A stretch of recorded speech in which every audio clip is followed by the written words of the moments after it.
Pessoal, como vocês acompanharam aí, os funcionários do Banco do Brasil, os associados aí de entidades, seja de aposentados, inclusive, que acompanharam o processo negocial, na última rodada de negociação, o Banco do Brasil apresentou na proposta final um compromisso de alteração da tabela PIP, de fazer uma revisão da tabela PIP nos moldes daquilo que vinha sendo apresentado na proposta que os eleitos apresentaram pela comissão de empresa junto ao banco. A comissão de empresa dos funcionários é quem faz essa negociação com o banco, e nós, na Previ, o papel nosso de eleitos foi subsidiar a comissão de empresa com a proposta que nós discutimos internamente dentro da Previ, e também fizemos várias simulações para alcançar o máximo de funcionários possível com essa nova proposta. E a gente agora fez uma proposta. Essa proposta ela altera a pontuação inicial para quem está entrando no banco. Então, há uma grande reclamação dos funcionários que quem é escriturário, quem é caixa, quem está nos cargos, ou assistente que está nos cargos iniciais, tem muita dificuldade de alcançar a primeira pontuação, um número de pontuação para poder ter a primeira contribuição adicional, né? Então, lembrando que como é que funciona a tabela PIP. No Plano Perifuturo, você tem uma contribuição mínima de 7% e você tem uma contribuição adicional que ela pode ir de 1 a 10%, dependendo da sua carreira. Quando você tem uma pontuação que você pode contribuir a mais, o banco também contribui para você. Então, por isso que a gente luta para fazer uma alteração da revisão e que pede para que todo mundo não deixe de fazer a contribuição, podendo nessa contribuição adicional, porque tem a contrapartida do banco. E aí, muitos colegas reclamam que a pontuação para fazer 1% a mais tinha que ser 50 pontos. Então, a gente desenvolveu uma tabela onde se alcança a pontuação mínima para ter o adicional com menos pontos e menos tempo de casa. Então, isso ajuda nos cargos iniciais, mas a proposta que a gente apresentou, lógico que a gente vai fazer essa discussão internamente dentro da Previ, é de uma proposta que altere em praticamente todas as faixas. Foi o estudo que nós apresentamos para o banco, lógico, tem uma questão orçamentária, então essa proposta ela vai tramitar aí durante o final desse ano, para que a partir de janeiro ela já esteja em vigor, funcionando nos contra-cheques e nas folhas de pagamento de todos os funcionários. Como que se dá esse processo de mudança? Primeiro, nós apresentamos uma nota técnica, né, dentro da área, apresentamos na diretoria, então aqui está a Paula, o Márcio e também os outros diretores vão analisar essa proposta, a gente discute, aprova na diretoria,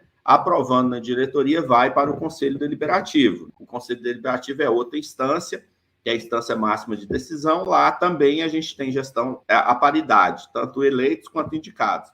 Então, quando o banco apresentou esse compromisso na mesa de negociação, é óbvio, né, o entendimento de que os indicados pelo banco, tanto na diretoria quanto no conselho, vão aprovar a proposta que vai ser apresentada, né? Lógico que o banco também já tem conhecimento daquilo que foi estudado lá pela Previ. Então, passado essa fase no Conselho da Previ, essa proposta é encaminhada para tramitar na governança do Banco do Brasil, lá no Conselho Diretor. Esse é o rito aí para nós podermos fazer essa alteração aí, lembrando que desde quando o plano foi criado, né, a gente sempre tentou fazer essas alterações, então, nesse cenário, foi muito importante aí a participação aí dos sindicatos na campanha, a participação de todos os funcionários, né, e os sindicatos que conduziram essa negociação. O Rafael Dantas, ele pergunta o seguinte: pelo que foi divulgado, nem todos os FUNCIS serão atingidos. Qual será o público-alvo da proposta? Seria importante que essa revisão abarcasse todos os FUNCIS, pois a dificuldade ocorre para todos.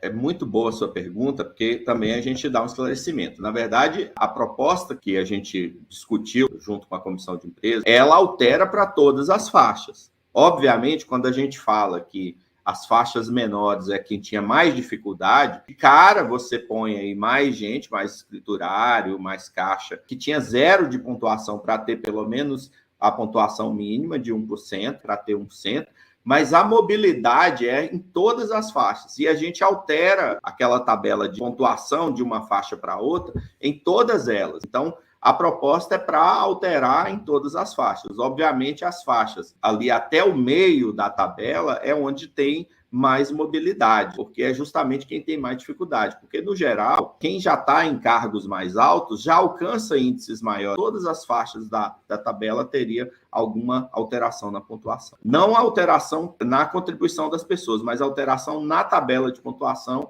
ou seja, agilizando aí o alcance de novas contribuições. Por ser despesa nova ou adicional do BB, dependerá de órgãos de governo como a SESC, Previc ou outros? Ô Lúcio, como o banco apresentou essa proposta numa mesa de negociação, é comum o banco cumprir os acordos que faz, né? Então, assim, o processo negocial está aí há mais de 20 anos de negociação, de convenção coletiva e muitos mais anos de negociação coletiva. Então, quando o banco apresenta uma proposta, o entendimento, quando se altera o valor de contribuição do banco, é de que isso já está dentro daquilo que foi negociado lá, principalmente na SESC. No caso da Previc, não precisa de alteração. A tabela PIP está no regulamento do Previ Futuro, mas tem, inclusive, no próprio regulamento do Previ Futuro, um dispositivo que fala que a tabela é de alteração do Conselho Deliberativo. Ela não passa por alteração de regulamento, ou seja, não precisa de aprovação da Previc para poder alterar essa tabela. Até porque também não há nenhuma revisão de direito, não há nenhum dispositivo nos institutos aí, onde a Previc normalmente faz alguma avaliação em relação a isso. Quando o banco apresenta uma proposta no meio do acordo de campanha salarial,